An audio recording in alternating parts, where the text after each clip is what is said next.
that may have happened in the South, but you can't classify a whole group of people by that one thing. And that's my biggest issue. And I wish that there were more groups that were fighting for the rights of the minorities that people kind of sweep under the rug. Like, for instance, for black people, they have the NAACP, which is the National Association for the Advancement of Colored People. And they fight for our rights, but how many groups do you see? And there are plenty black rights groups like the Black Panthers and the NAACP, et cetera, et cetera. But how many Islamic groups do you see that fight for the rights of Islam? Okay, so what we will do, we'll take this second commercial break, and we'll be back with our audience following this very, very short commercial break.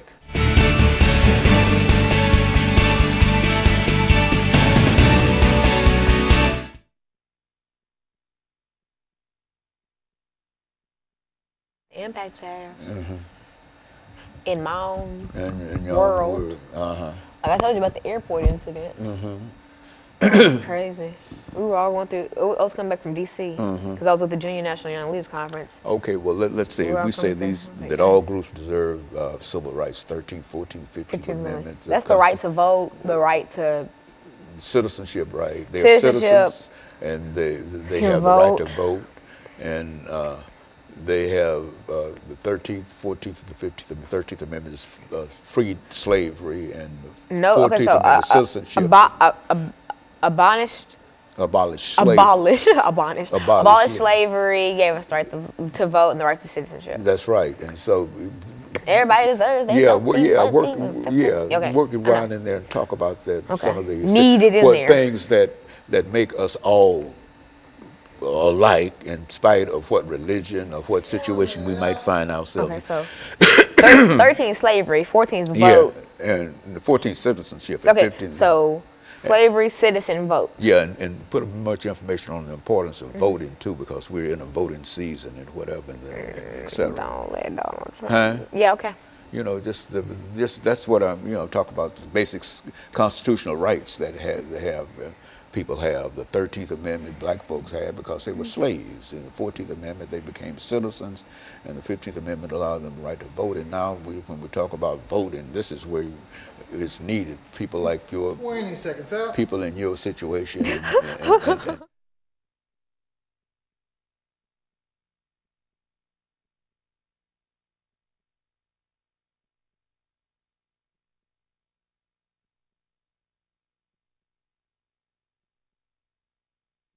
thank you, and welcome back to the final segment of the show for today. We're talking to Alana McLaughlin, and she's giving us some information in reference to anti-Islamic sentiment in the United States of America.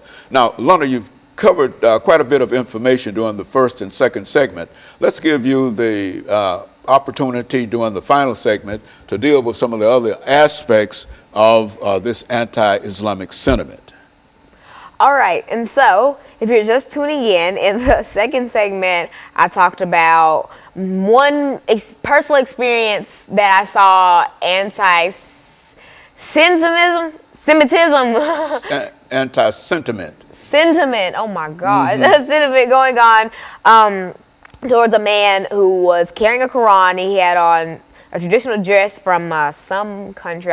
I'm not quite sure because I haven't really taken any cultural classes. But he was an American. He was carrying a Quran, so I'm going to make an inference that the man was a Muslim. And so we were kind of okay, I was in Washington, D.C., so I was at John F. Kennedy Airport, and I was trying to go to Nashville. And so I was going through TSA, and he was behind me. And so I got all my stuff packed. I put it in the little cubbies. They put it through. I got my stuff back. It was over with. And I was waiting on the chaperones that I was with to accompany me onto the flight and all that. So I kind of sat down, and I was observing what else was going on at the airport. And I saw TSA kind of giving the man who was behind me a hard time. Like, for instance, what they would do, like, this is his Quran. They would open it and just, like, kind of manhandle it, trying to see if there was anything in there, and they were shaking it. Like, it was, and it didn't look in too great a condition, so it looked like it could have snapped like that. And it was just, they were doing so much extra, and that really just made my blood boil, because at that time there wasn't anything I can do, because I couldn't go up there, because once you go through TSA, I couldn't go straight because as he was coming through it, I couldn't go through that line, and everything was too busy, so I couldn't really do anything about it except, you know, tell the chaperones I was with, and even they expressed their own disgust about it. And that just really made me think, wow, like that's something that happens so often, but it's never reported on websites and etc. But let that have been any other race getting racially profiled, I promise you it would have been everywhere. If that was me and they were double checking my stuff and asking me stupid stuff like, do I live in Chicago, or do I have a father, and stupid stereotypical things like that, trust me, it would have been on News Channel 5 like that, or on Fox 17. So you find that this is quite prevalent. It's quite prevalent in terms of the denial in a real sense of people's constitutional rights. It is. Citizenship rights and whatnot. Is that what you're saying here? It is, and that's why I feel like there are certain political candidates who do not encourage equality. I'm not going to go into name dropping or anything, but there are certain candidates that do not support equality, and I feel like, okay, right now the two top candidates are Donald Trump and Hillary Clinton, and that's just, you just really can't fight that. And I feel like, since I'm not old enough to vote, I'm just watching this unfold, and I'm not making any certain choice because my opinion wouldn't really be taken for anything because I can't vote. But I'm watching this unfold, and I'm listening to both of their speeches and all the things that they promised to do with America. And I'm just sitting here thinking like, wow, one of these candidates really wants an America that's built around him and people who are like him, that 1%.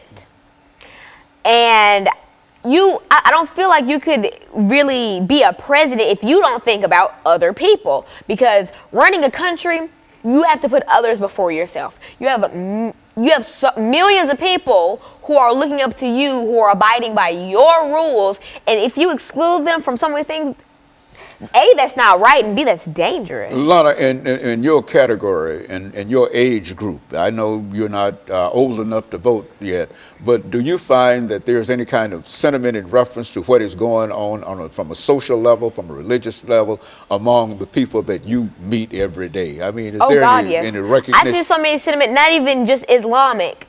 I see so much sentiment towards me going to school from my peers, because I was blessed with a brain and I've put my brain to use. So I'm in a lot of extracurricular activities that are academic based. So I've been called things like, I've been told things like, I don't want to be black because all I do is hang around white kids, and I'm so white and things like that. But the last time I checked, I don't look that white. So you think that in a real sense that there's quite a bit of really racism in a real sense among people of your age, and what are you doing to try to change that in order to make the world that we live in a better world? What are you doing, and what do you find that some of your peers can do? You know, first of all, what I personally do is I don't feed into it. I'm not going to fight some ignorant child who comes up to me spurring and spitting out a bunch of racial slurs towards me, because that's not going to do anything but end in a fight, and that's just not what I'm about to do. First of all, I'll calmly ask them, why do you feel the way that you feel about that? And if they have sense enough to give me an answer, I'm not going to bash them for that answer, because they probably, because see, racism, you're not born racist, you're taught racism. If they're saying all that to me, they probably grew up in a household or a neighborhood where things like that were just common core. And so I asked them, say, let's make a mock conversation. You're so white, all you do is hang around white kids. Well, why do you think that I'm so white? Because all you do is hang around white kids. Well, it's not necessarily my fault. Say if I'm in a homeroom that's basically, in a lot of schools, they choose your classes by test scores. And so there will be, say, 6 teachers that have 2 advanced, 2 proficient, 2 basic, or a basic and a below basic. And so it is not my fault that in, say, a certain school, there are a lot of advanced students who just so happen not to be African American. That's not my doing, and I didn't ask for that to happen. And if I hang around all white kids, I just hang around my homeroom because those are the people that I know. And if if the majority of them happen to be white or German or Irish or just non-African American, then that explains why I have so many friends who are not African American, because that's not who I'm in class with. I have plenty of African American friends. I'm in plenty things where I'm with plenty of African American people. Like, for instance, when I went to the Junior National Young Leaders Conference, it was a melting pot full of people. Like, there were so many different races. We even had a girl from Germany come. Like, it was just an awesome thing, and I got to learn about so many different cultures, and it was just so eye-opening. And so, Alana, today what you're saying here is that while there might be anti-sentiment, whether or not only against Islamic and et cetera, that you believe that everybody ought to try to practice not only love, but recognize that each person has the 13th, 14th, and the 15th Amendment rights, and that they ought to be free, and everybody ought to be equal. Is that what we're trying? Is that and what you're trying? Speaking of those, the 13th Amendment banned slavery. The 14th gave us citizenship, and the 15th Amendment, people need to go out and vote. It's voting season right now. That is the biggest thing I want to emphasize. If you are strong-willed and you want America